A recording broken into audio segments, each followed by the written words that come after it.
Very good morning RRTV news ఛానల్కు స్వాగతం. This is Rupa. నేటి ముఖ్యాంశాలు. ఆంధ్రప్రదేశ్ రాష్ట్ర అభివృద్ధి కార్పొరేషన్ అని ఒకటి స్థాపించారు. AP state development corporation August 2020లో ఇది స్థాపించడం జరిగింది. అంతర్జాతీయ స్థాయిలో పేదరిక నిర్మూలన, మన రాజ్యాంగంలోని పెద్దలు ఆశించినట్టు ప్రతి గ్రామంలోనూ ప్రతి పట్టణంలోనూ ప్రతి పౌరుడికి చక్కటి సేవలు అందించేటట్టు రాజ్యాంగంలో ఉన్న స్ఫూర్తిని నిలబెట్టడానికి కోసం ఈ కార్పొరేషన్ స్థాపిస్తున్నట్టు ఆ రోజు చాలా పెద్ద పెద్ద ఉపన్యాసాలు చేసి 2020లో కేంద్ర ప్రభుత్వం దీన్ని వ్యతిరేకించినప్పుడు చాలా తెలివిగా కేంద్ర ప్రభుత్వాన్ని మభ్యపెట్టడానికి కోసం, తప్పుదోవ తీసుకెళ్ళడానికి కోసం మాజీ supreme court chief justice of India Mishra గారి దగ్గర నుంచి ఒక లీగల్ ఒపీనియన్ తీసుకొచ్చి ఈ కార్పొరేషన్కి చట్టబద్ధత ఉంది, రాష్ట్ర ప్రభుత్వాలు ఈ విధంగా ఈ కార్పొరేషన్లు స్థాపించుకోవచ్చని ఆయన దగ్గర నుంచి ఒక లెటర్ కూడా తీసుకొచ్చి కేంద్ర ప్రభుత్వానికి సబ్మిట్ చేసి బ్యాంకుల ద్వారా మొదటి సంవత్సరంలోనే ఎవరు ఊహించని విధంగా 25,000 కోట్ల రూపాయల రుణాల కోసం వీళ్ళు మోసం చేసే విధంగా ఒక ప్రణాళికబద్ధంగా రుణాలు తీసుకున్నారు మొదటి సంవత్సరంలోనే. వీటికి భవిష్యత్తులో రీపేమెంట్ చేయడానికి బ్యాంకులు షరతు కట్టినప్పుడు ఎస్క్రో అకౌంట్ ఓపెన్లు చేసి రాబోయే రోజుల్లో ప్రభుత్వానికి వచ్చే రాబడి ట్యాక్సుల రూపంలో, అడిషనల్ ట్యాక్సెస్ రూపంలో ఇప్పుడున్న ప్రొజెక్టెడ్ రెవెన్యూని చూపించుకుంటూ ఇంకా అదనపు నిధులు మేము సేకరించుకుని ట్యాక్సుల రూపంలో ఈ రుణాలకి మేము రీపేమెంట్ చేస్తామని ఆ రోజు రాష్ట్ర ప్రభుత్వం బ్యాంకులను ఒప్పించి రుణాలు తీసుకోవడం ప్రారంభించారు. గత సంవత్సరం డిసెంబర్ మాసంలో పార్లమెంట్లో కేంద్ర ప్రభుత్వం తరఫున కేంద్ర మంత్రి గారు మాట్లాడుతూ ఈ ఆంధ్రప్రదేశ్ రాష్ట్ర అభివృద్ధి కార్పొరేషన్ అయితే ఉందో ఇది రాజ్యాంగానికి విరుద్ధం, it violates all constitutional principles, ఇది ఫైనాన్షియల్ డిసిప్లిన్కి పూర్తి స్థాయిలో విరుద్ధంగా వ్యవహరించే కార్పొరేషన్ అని పార్లమెంట్లోనే ఆయన స్టేట్మెంట్ ఇచ్చి బ్యాంకులకి హెచ్చరిక జారీ చేయడం జరిగింది. ఆ హెచ్చరిక జారీ చేసేటప్పటికే సుమారు 23,000 కోట్ల రూపాయలు జగన్మోహన్ రెడ్డి గారి ప్రభుత్వం బ్యాంకుల దగ్గర నుంచి ఆల్రెడీ తెచ్చేసుకుంది. ఈ 23,000 కోట్ల రూపాయలు దేనికి వాడారంటే అమ్మ ఒడికి, చేయూతకి, ఆసరా పథకానికి వీళ్ళు దాదాపు 7.75% నుంచి 9.5% వరకు వడ్డీలు కట్టుకుంటూ ఈ విధంగా రుణాలు తీసుకొచ్చి ఈ రాష్ట్ర ప్రభుత్వం చేపట్టిన సంక్షేమ కార్యక్రమాల కోసం ఈ నిధులు మళ్లించారు. ఎక్కడ కూడా అభివృద్ధి అనేది, ఇన్ఫ్రాస్ట్రక్చర్ డెవలప్మెంట్ అనేది, ప్రజానికానికి ఉపయోగపడే సుదీర్ఘమైన ప్రణాళికతో రూపొందించిన కార్యక్రమాలు ఏవి కూడా చేపట్టలేదు. ఈ 16,899 కోట్ల రూపాయలు ఈ 3 పథకాలకి వాడారు. వాళ్ళు తీసుకొచ్చిన 23,000 కోట్ల రూపాయలు అప్పు ఏదైతే తెచ్చారో ఆ 23,000 కోట్ల రూపాయల్లోంచి 16,899 కోట్ల రూపాయలు ఈ చేయూత పథకానికి, ఆసరా పథకానికి, అమ్మఒడి కార్యక్రమానికి రాష్ట్ర ప్రభుత్వం ఉపయోగించింది. జనసేన పార్టీ నుంచి మేము డిమాండ్ చేస్తున్నాం ఈ రోజున ఈ కార్పొరేషన్ యొక్క స్ఫూర్తి ఏంటి, ఆ నియమ నిబంధనల గురించి మీరు గతంలో ప్రస్తావించిన మాటలు ఏంటి, రాజ్యాంగానికి లోబడి ఫైనాన్షియల్ డిసిప్లిన్ పాటిస్తూ మేము బ్యాంకుల దగ్గర నుంచి రుణాలు తీసుకుని మన రాష్ట్ర అభివృద్ధి కోసం, రాష్ట్రంలో ఇన్వెస్ట్మెంట్ ఇన్ఫ్రాస్ట్రక్చర్ ప్రాజెక్ట్స్ కోసం ఉపయోగిస్తామని, సోషల్ ఎకనామిక్ డెవలప్మెంట్ చేస్తామని మీరిచ్చిన హామీలకి విరుద్ధంగా ఈ నిధులన్నీ కూడా మీరు తీసుకొచ్చి సంక్షేమ కార్యక్రమాలకి మీరు డైవర్ట్ చేయడమే కాకుండా రాష్ట్ర ప్రజలకి సుదీర్ఘంగా అన్యాయం చేసే విధంగా మీరు రాబోయే రోజుల్లో వచ్చే రాబడిని కూడా మీరు దీంట్లో చూపించి ఎస్క్రో అకౌంట్లోకి డైవర్ట్ చేసి ఈ ఇంట్రెస్ట్ పేమెంట్లు మేము కడతామని మీరు బ్యాంకులకి హామీ ఇచ్చారు. ఎప్పుడైతే కేంద్ర మంత్రి పార్లమెంట్లో సమాధానం ఇస్తూ దీని గురించి మాట్లాడారో బ్యాంకులు తక్షణమే దీనికి వెనుకడుగేసి 23,000 కోట్ల రూపాయలు ఇచ్చిన దాంతో ఇంకా ఫర్దర్గా ఏమీ ఇవ్వకుండా కొంతమందికి ఆ రోజున సడన్ గా తిరిగి వచ్చి ఆలోచించి ఈ ప్రభుత్వాన్ని నమ్మలేమని తెలిసి ఆగడం జరిగింది.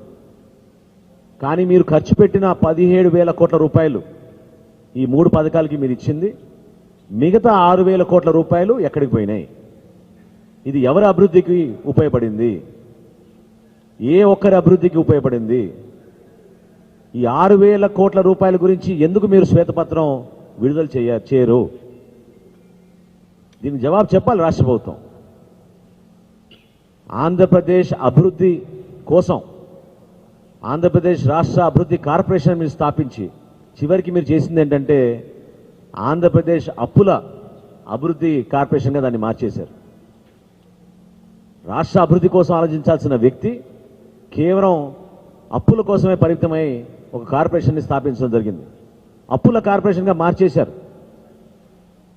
స్థానికంగా ప్రజలు పడుతున్న ఇబ్బందులు, ప్రతిరోజు వాళ్ళు ఎదురు చూస్తున్న కనీస వసతులు, సౌకర్యాలు, వాటి గురించి అసలు పట్టించుకోలేదు. ఎక్కడ కూడా రోడ్లు వేయలేదు. త్రాగునీటి కోసం గ్రామాల్లో ఎదురు చూస్తున్న రైతాంగాని కోసం సహాయం అందించడానికి పోయి ఈ ప్రభుత్వం ఎక్కడ కూడా సరైన రీతిలో ఈ నిధులు ఉపయోగించలేదు. దీంతో పాటు ఇంకా ఆశ్చర్యం కలిగించేది ఏంటంటే స్కూల్స్ కోసం, హాస్పిటల్స్ కోసం, ఇన్ఫ్రాస్ట్రక్చర్ డెవలప్మెంట్ కోసం నిధులు వాడుతున్నాం అని చెప్పి ఎక్సైజ్ రెవెన్యూస్ విపరీతంగా పెరిగేటట్టు ప్రభుత్వం ప్రణాళిక సిద్ధం చేసుకుంది. 4 నెలల్లోనే మీరు చూశారు 41,000 కోట్ల రూపాయల అప్పులు తీసుకొచ్చారు.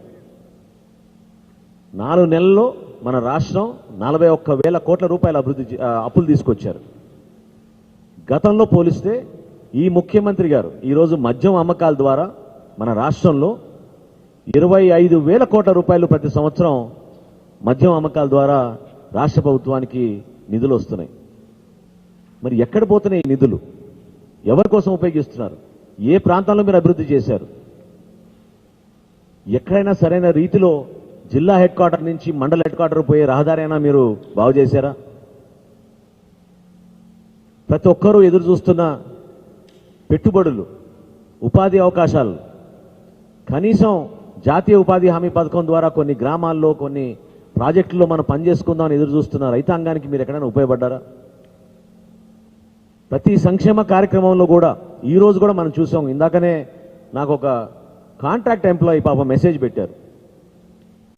కాంట్రాక్ట్ ఎంప్లాయీగా పనిచేస్తున్న వ్యక్తుల కుటుంబాల్లో పెన్షన్ ఇస్తున్నా కూడా వాళ్ళ తల్లిదండ్రులకో దురదృష్టమైన పరిస్థితుల్లో దివ్యాంగులు ఉన్నా కూడా పెన్షన్లు ఆపేస్తున్నారు ఈ ప్రభుత్వం.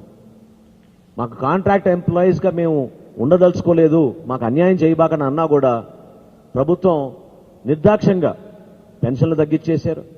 జగనన్న కాలనీలో జరిగిన అవినీతి, ఆ విధంగా డబ్బులు మళ్లించి ఏ విధంగా మనందరూ తెలుసు. ఎక్కడ కూడా ఈ రాష్ట్రానికి సంబంధించిన అభివృద్ధి కార్పొరేషన్ ఏదైతే స్థాపించారో దాన్ని ఉపయోగించే విధంగా ఈ రాష్ట్ర ప్రభుత్వం వ్యవహరించలేదు. అసలు ఏమైపోయింది ఈ కార్పొరేషన్? ఈరోజు మేము ప్రశ్నిస్తున్నాం. మీరు అంత హడావుడి చేసి 2020లో అద్భుతంగా అభివృద్ధి చేసుకొద్దాం మన రాష్ట్రం అని చెప్పి ఆంధ్రప్రదేశ్ స్టేట్ డెవలప్మెంట్ కార్పొరేషన్ మీరు స్థాపించారే, ఈరోజు ఏమైపోయింది ఈ కార్పొరేషన్? కేవలం అప్పుల కోసమే పరిమితం అయిపోయి ఇది రాజ్యాంగం విరుద్ధం అని కేంద్ర ప్రభుత్వం అన్న తర్వాత దాని గురించి ఈ రోజున ఊసే లేదు, మాట్లాడిన వ్యక్తే లేదు. ఈ 6,000 కోట్ల రూపాయలు ఎక్కడ పోయినాయని మేము ప్రశ్నించడానికి కోసమే ఈరోజు మనందరం కూడా ఈరోజు ఇక్కడ సమావేశం ఏర్పాటు చేశాం. వ్యవసాయం, ప్రజల సంక్షేమం, మహిళా అభివృద్ధి, పిల్లలకి అద్భుతంగా మేము చదువులు చెప్తాం, ఎన్నడూ లేని విధంగా సూపర్ స్పెషాలిటీ హాస్పిటల్స్ ఏర్పాటు చేస్తాం అని చెప్పిన వ్యక్తులు ఈ రోజున కొత్తగా 840 బార్ లైసెన్సులు, కొత్త షాపులు పర్మిషన్ ఇచ్చి తెచ్చిన 41 కోట్ల రూపాయలు అప్పులే కాకుండా అదనంగా ఇంకో 40,000 కోట్ల రూపాయలు అప్పులు సేకరించడానికి కోసం వీళ్ళు వేసిన ప్రణాళిక ఇది. కొన్ని జిల్లాల్లో అయితే చాలా ఆశ్చర్యం కలిగిస్తోంది. గత సంవత్సరానికి ఈ సంవత్సరానికి మనం మద్యం అమ్మకాలు పోల్చుకుంటే 70%, 40% పెరిగిపోయినాయి. ఇదేనా మీరు కోరుకున్న మద్యపాన నిషేధం? మర్చిపోయారా మీరు? బైబిల్ అన్నారు, భగవద్గీత అన్నారు, ఖురాన్ అన్నారు. మీ దగ్గర కాపీలు బహుశా మీ దగ్గర లేవేమో. మన రాష్ట్ర ప్రజలు పంపించాలి తనకి ఒక కాపీ, ముఖ్యమంత్రి గారికి ఒక కాపీ బైబిల్, ఒక కాపీ భగవద్గీత, ఒక కాపీ ఖురాన్ పంపించి దయచేసి ఒకసారి చదువుకుని మీరు గతంలో చేసిన ఉపన్యాసాల్లో ప్రమాణం స్ఫూర్తిగా మీరు చేసిన కొన్ని ఉపన్యాసాలు, రాష్ట్ర ప్రజలు ఇంకొకసారి నేను ఓటు అడగనని చెప్పిన మాటలు ఏమైపోయినాయి ఈ రోజున? అసలు ముఖ్యమంత్రి గారు ఎందుకు వీటిపైన స్పందించరు? ఆనాడు మీ క్యాబినెట్లో లేని మంత్రులు ఈ రోజు మాట్లాడి మంత్రులుగా ఇవ్వగానే వాళ్ళు మాట్లాడిన సందర్భం ఏమిటి? ఎందుకు ప్రజల్లో ఈ విధంగా మీరు తప్పుడు సమాచారం ఇచ్చి ప్రజల్ని కన్ఫ్యూజ్ చేయడానికి మీరు ప్రయత్నం చేస్తున్నారు?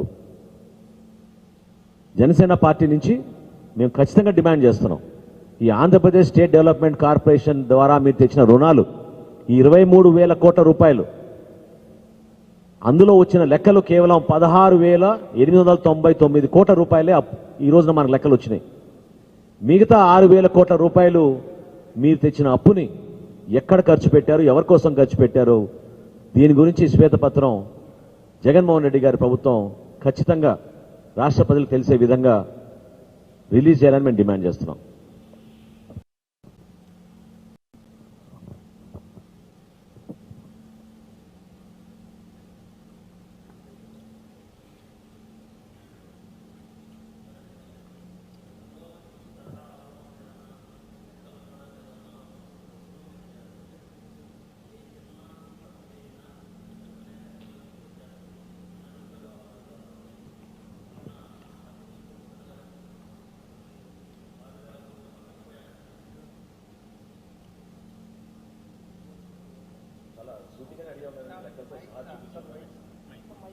చాలా సూటిగా లెక్కలతో సహా మనకొచ్చిన సమాచారం మేరకు దీని గురించి లోతుగా అధ్యయనం చేసి నేను చాలా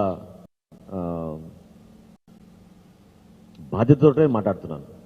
23,000 కోట్ల రూపాయలు మీరు అప్పులు తీసుకొచ్చారు, దాన్ని అప్పుల కార్పొరేషన్గా మార్చేశారు మీరు, అభివృద్ధి కార్పొరేషన్ కాస్త 16,899 కోట్ల రూపాయలు ఈ 3 పథకాలకి మీరు వాడారు. మిగతా 6,000 కోట్ల రూపాయలు ఎక్కడ పోయినాయి? దానికి లెక్కలు కనపడడం లేదు. బుగ్గన్ గారు చెప్పాలి దీనికి సమాధానం, జగన్మోహన్ రెడ్డి గారు చెప్పాలి దీనికి సమాధానం. సిద్ధంగానే ఉన్నాం. రాష్ట్ర ప్రభుత్వం అనేక సందర్భాల్లో సమాచారం అందించకుండా వాళ్ళు చేస్తున్న ప్రయత్నాలు చాలా స్పష్టంగా నా దగ్గర ఆధారాలు ఉన్నాయి. కౌలు రైతుల ఆత్మహత్య విషయంలో కూడా నేషనల్ క్రైమ్ రీసెర్చ్ బ్యూరోకి గత 2 సంవత్సరాల నుంచి రాష్ట్ర ప్రభుత్వం డేటా పంపించలేదు. జిల్లా సూపరింటెండెంట్ ఆఫ్ పోలీస్ దగ్గర నుంచి మన జిల్లాలో ఎంతమంది కౌలు రైతులు ఆత్మహత్య చేసుకున్న సమాచారం మేము తెప్పించుకుంటే మాకే ఆశ్చర్యం కలిగించింది లెక్కలు చూసి. కాబట్టి రాష్ట్ర ప్రభుత్వం ఎక్కడ కూడా నిజాయితీగా, పారదర్శకంగా, అద్భుతంగా పనిచేస్తుందని ఆర్థిక మంత్రి గారు అంటే అది ప్రజల్ని తప్పుదో పట్టించడమే. అందులో నిజాయితీ లేదు, స్పష్టత లేదు. ఆ స్పష్టతనే మేము డిమాండ్ చేస్తున్నాం. మీరు శ్వేతపత్రం విడుదల చేయండి, ప్రజలకు అర్థమయ్యే విధంగా చెప్పండి. మీరు ఆంధ్రప్రదేశ్ రాష్ట్ర అభివృద్ధి కార్పొరేషన్ ఏం చేసింది ఇప్పటి వరకు, దాని గురించి ఎవరు కూడా ఎందుకు మాట్లాడడం లేదు ఈ రోజున?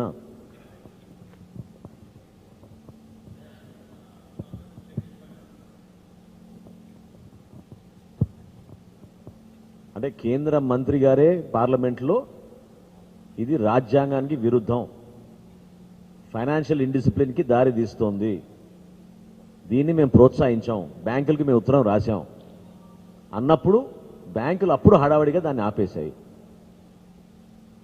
కాబట్టి దాంట్లోనే సమాధానం ఉంది, అర్థం ఉంది. తెర వెనక ఎంత జరిగిందో, ఎన్ని మోసాలకి పాల్పడ్డారో, ఏ విధంగా ఈ నిధులు మళ్లించారో, అభివృద్ధి కోసం అని తీసుకొచ్చిన నిధులు సంక్షేమానికి ఎందుకు వాడారో తెలపాలి.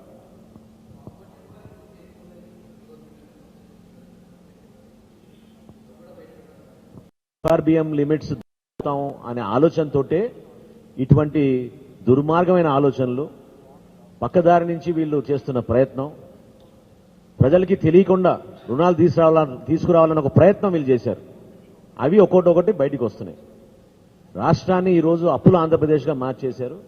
ప్రతి పౌరుడు ఇందులో బాధ్యతతోటి పాపం వ్యవహరించాలనుకున్నప్పుడు భవిష్యత్తులో మన పైన పడే ట్యాక్సెస్ కానివ్వండి, మన పైన వచ్చే భారం కానివ్వండి, మామూలు విషయం కాదు.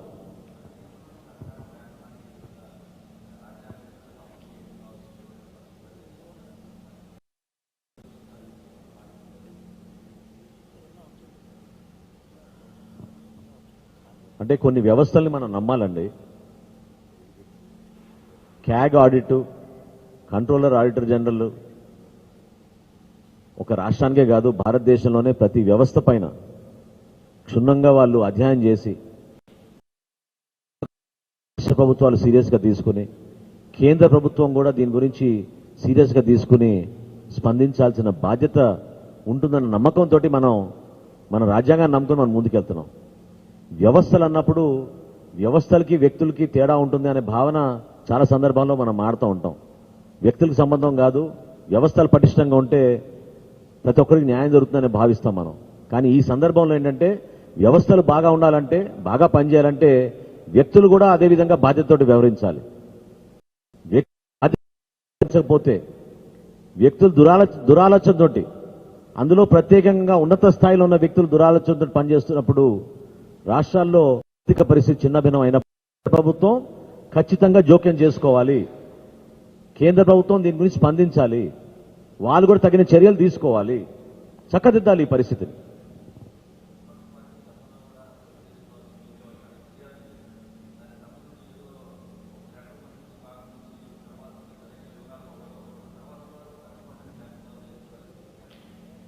అంటే నేను అదే అన్నా కదా, ఇప్పుడు ఉదాహరణకి ఇందాక నేను టేకప్ చేసిన సబ్జెక్టు ఆంధ్రప్రదేశ్ రాష్ట్ర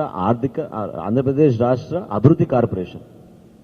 మీరు ఆ రోజు చెప్పారు దీని గురించి తీసుకొచ్చినప్పుడు ప్రతి 6 నెలలకి మీరు ఫైనాన్షియల్ రిపోర్ట్స్ బయట పెడతామన్నారు. దేనికోసం ఇక్కడ మీరు అప్పులు తీసుకుంటున్నామంటే రాష్ట్ర అభివృద్ధి కోసం, ప్రత్యేకంగా ఎకనామిక్ ప్రోగ్రెస్ కోసం, డెవలప్మెంట్ కోసం, ప్రాజెక్ట్స్ కోసం అని మీరు చెప్పారు. కానీ మీరు నిధులను మళ్లించింది ఎక్కడికి? ఈ 3 పథకాలకి. ప్రజలకేమో బటన్లు నొక్కి నేను అద్భుతంగా పనిచేస్తున్నా అని చెప్తున్నారు. ఎక్కడ బటన్ నొక్కుతున్నారు మీరు? అక్రమంగా, అన్యాయంగా సమాచారం మీరు తప్పుదోవ తీసుకెళ్లి భవిష్యత్తులో ఏ ప్రభుత్వం వచ్చినా కూడా మీరు తీసుకొచ్చిన రుణాలకి కట్టుబడి ఉండాలి కదా. ప్రభుత్వం అంటే ఎవరు? ప్రజలే కదా. అంతిమంగా ప్రజలు మోయాలి కదా ఈ భారాన్ని. ఎవరిచ్చారు మీకు అధికారం? 2025 వరకు మొన్న మీరు ఇచ్చిన షాప్ లైసెన్సులు 2025 ఆగస్టు వరకు ఈ షాప్ లైసెన్సులు వర్తిస్తాయని ఎవరిచ్చారు మీకు ఈ అధికారం? అంటే ఈ ఎన్నికలు ఎప్పుడు వస్తాయి? ప్రజలు చూడరా వెనక ఏం జరుగుతుందో, ఏ విధంగా పరిపాలన చేస్తున్నారో? ఖచ్చితంగా నేను ఈ సమావేశంలో ప్రత్యేకంగా ఏర్పాటు చేసింది ఆంధ్రప్రదేశ్ స్టేట్ డెవలప్మెంట్ కార్పొరేషన్ సంబంధించి ఎందుకు మీరు ఈ వివరాలు బయటికి తీసుకురారు? ఎందుకు మీరు రిపోర్ట్స్ బయట పెట్టరు? ఎక్కడికి పోయినాయి ఈ 6,000 కోట్ల రూపాయలు? ఎవరి అభివృద్ధి కోసం పోయినాయి 6,000 కోట్ల రూపాయలు?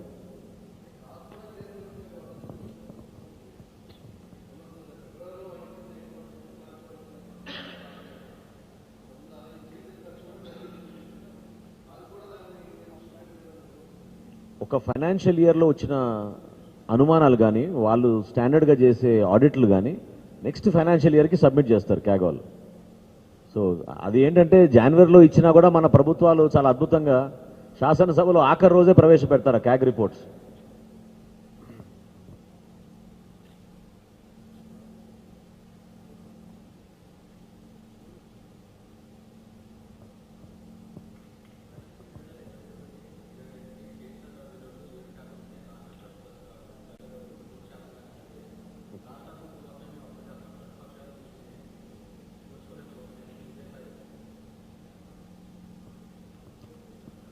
అంటే ఆర్థికంగా మనకి రెవెన్యూ లోటు ఉందని, విభజన జరిగిన తర్వాత మన రాష్ట్రానికి తీవ్ర అన్యాయం జరిగిందని, మన ప్రాంత అభివృద్ధి కోసం, మన ప్రజల సంక్షేమం కోసం మనం ఖచ్చితంగా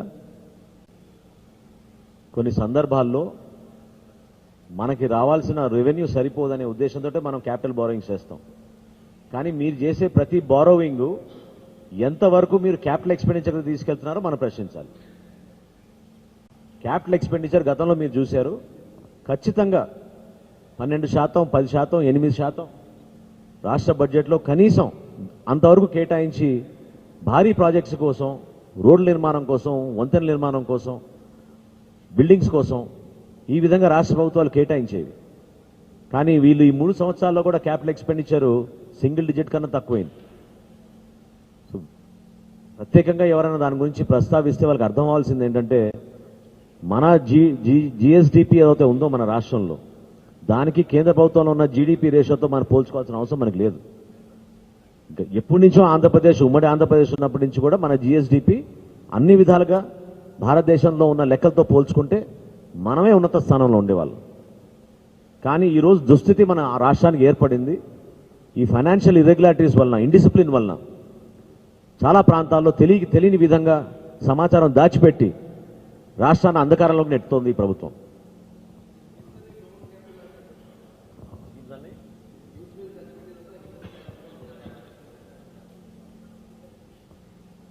ప్రజలే సమాధానం చెప్తారు దానికి.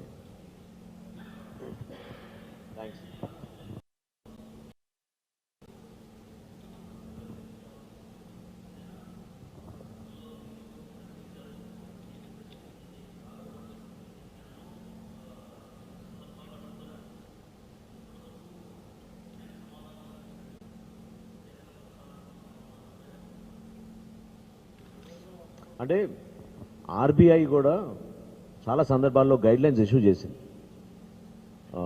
డైరెక్ట్గా బ్యాంక్స్కి, స్పెసిఫిక్ కొన్ని బ్యాంక్స్కి ఇచ్చింది, ఫైనాన్షియల్ ఇన్స్టిట్యూషన్స్ కూడా ఇచ్చింది.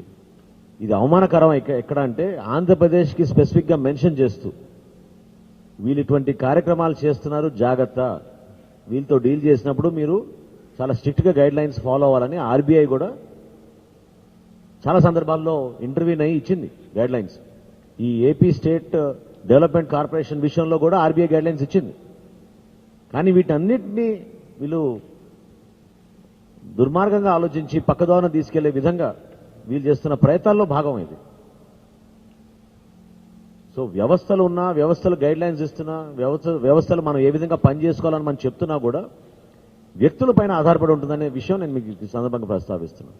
మనం నిజాయితీగా భావితరాలను దృష్టిలో పెట్టుకుని మనం ఎక్కడ కూడా పొరపాట్లు చేయకూడదని మనం ముందుకెళ్ళినప్పుడు మనకి ఇటువంటి అవమానాలు, ఇటువంటి పొరపాట్లు జరగకుండా ఉంటాయని నేను నమ్ముతున్నాను.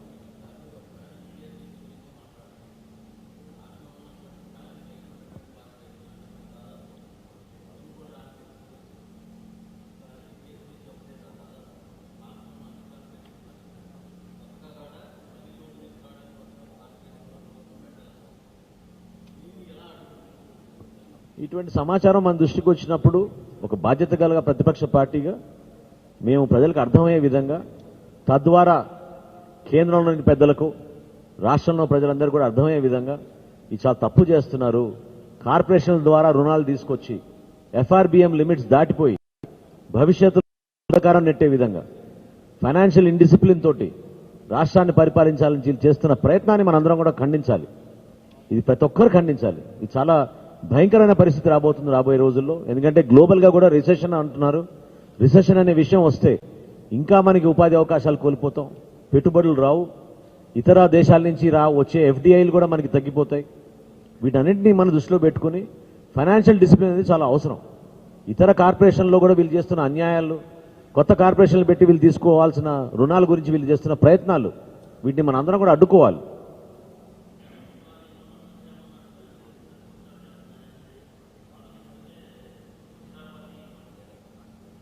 జనసేన పార్టీ 100% అభివృద్ధితో పాటు సంక్షేమం మన రాష్ట్రానికి ఎంతో అవసరం. అభివృద్ధి ఎంత ముఖ్యమో సంక్షేమం కూడా అంత ముఖ్యం అని మా పార్టీ అధ్యక్షులు పవన్ కళ్యాణ్ గారు బహిరంగ అనేక సందర్భాల్లో ప్రస్తావించాం. చాలా మంది పేదవాళ్ళు మనకి ఇంకా మన రాష్ట్రంలో ఉన్నారు. వాళ్ళని కొంతవరకు ప్రభుత్వం నుంచి మనం సహాయం అందించి, యువతకు మన ఉపాధి కల్పించేటట్టు మన సహాయం అందించి, మహిళలకి భరోసా ఇచ్చేటట్టు మన సహాయం అందించి, రైతాంగానికి అందరికన్నా ముఖ్యం అన్ని విధాలుగా ఆదుకుని వాళ్ళకు కూడా వ్యవసాయం చేయడానికి ధైర్యం ఇచ్చేటట్టు మనం పనిచేయాలి. దానికి అవసరమైన ఖర్చులు ఖచ్చితంగా ప్రభుత్వం మోయాలి, ఆ బాధ్యత తీసుకోవాలి. అంతేగాని విచ్చలవిడిగా పనిచేసుకుంటూ పోతాం, ఈ లెక్కల అప్పులు మేము చెప్పాం అనే దాన్ని మేము ప్రశ్నిస్తున్నాం. మీరు ఈ 3 పథకాలకి 16,899 కోట్లు మీరు ఇచ్చారు. దాన్ని నేను ప్రశ్నించడం లేదు. మిగిలిన 6,000 కోట్లు ఎక్కడ పోయినా నేను ప్రశ్నిస్తున్నాను. సంక్షేమం చేయాలి, సంక్షేమంతో పాటు అభివృద్ధి చేయాలి. కానీ మీ ఒక్కరికే కాదు అభివృద్ధి, రాష్ట్ర ప్రజలకు అభివృద్ధి జరగాలి.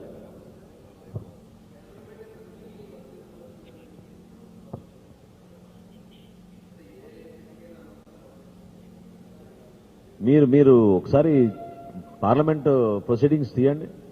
ఓటింగ్ వచ్చినప్పుడల్లా ప్రతి బిల్లో వైఎస్ఆర్సీపీ ఎంపీలు మద్దతు పలికారు. ప్రత్యక్షంగా అయినా సరే, పరోక్షంగా అయినా సరే.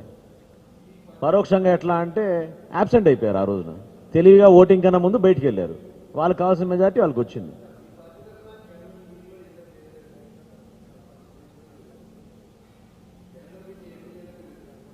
సంబంధించాల్సిన సందర్భంలో సంబంధించాం. అది సబబు కాదనే సందర్భంలో కూడా మేము మాట్లాడాం, ఖచ్చితంగా మాట్లాడాం. విశాఖ స్టీల్ ప్లాంట్ గురించి ఎంత దారిపోయాం, మేము ఎంత దూరం పోయాం. పవన్ కళ్యాణ్ గారు అందరికన్నా ముందు ఆంధ్రప్రదేశ్ నుంచి వెళ్లి అమిత్ షా గారిని కలిసి విశాఖపట్నం స్టీల్ ప్లాంట్ గురించి ప్రస్తావించి మేము మెమరాండం ఇచ్చాం. అదేవిధంగా రైతుల గురించి వాళ్ళు తీసుకున్న చట్టాల గురించి ఇంటర్నల్ మీటింగ్స్లో, అప్పుడు ఫిజికల్గా మీటింగ్స్ తక్కువ ఉండేవి, ఇంటర్నల్ మీటింగ్స్లో, వీడియో కాల్స్లో జాతీయ స్థాయి నాయకులతోటి పవన్ కళ్యాణ్ గారు చాలా బలంగా దాని గురించి ప్రస్తావించారు.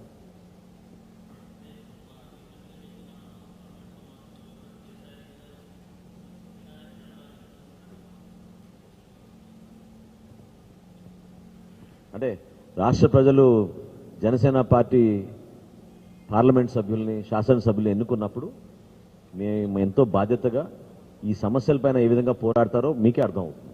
ఎక్కడ వెనకాడడం, ఎందుకంటే అది పవన్ కళ్యాణ్ గారు నిజాయితీగా నిలబడే వ్యక్తి. ఈ సమస్యలపైన ప్రజల పక్షాన్ని నిలబడతాం. ప్రశ్నించాల్సినప్పుడు ఖచ్చితంగా ప్రశ్నిస్తాం. ప్రజలకి మేలు జరగాలి, మన రాష్ట్రానికి మంచి జరగాలి అనే అంశంపైన మేము పోరాడుతున్నాం. 100%.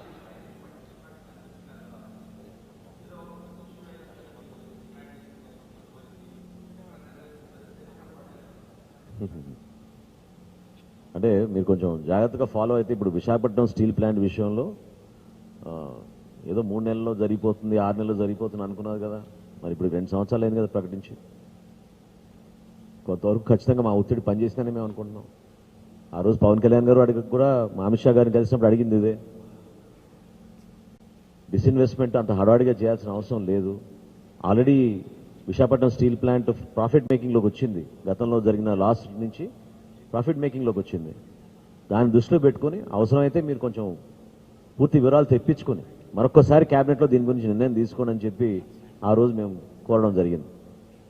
అంశాలపైన మేము తప్పకుండా మాట్లాడతాం. అందులో ఎప్పుడు కూడా వెనకాడలేదు. రాష్ట్రానికి సంబంధించిన అంశాలు, అమరావతి విషయంలో కానివ్వండి, విశాఖపట్నం స్టీల్ ప్లాంట్ విషయంలో కానివ్వండి, రాష్ట్రానికి రావాల్సిన పెట్టుబడుల విషయంలో కానివ్వండి, అది స్పెషల్ ప్యాకేజ్ అనే పదం వాడపోయినా, స్పెషల్ కేటగిరీ స్టేటస్ అనేది వాడకపోయినా, మీరు మా రాష్ట్రానికి ఏ విధంగా మీరు అభివృద్ధి చెందేటట్టు మీ వంతు మీరు ఉపయోగపడతారు, కృషి చేస్తారు, సహాయం అందిస్తారు, దీని గురించి స్పష్టత ఇవ్వండి అని ప్రతి మీటింగ్లో కూడా పవన్ కళ్యాణ్ గారు మాట్లాడతారు.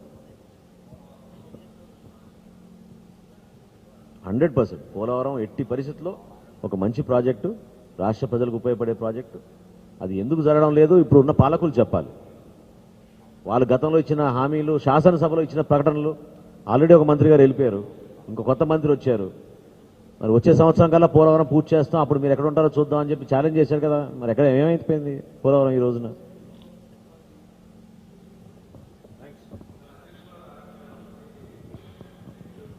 విషయంలో భయభ్రాంతులకు లోను కావద్దు. ముందు జాగ్రత్తలు పాటిద్దాం. కరోనా వైరస్ సంక్రమణ అరికడదాం.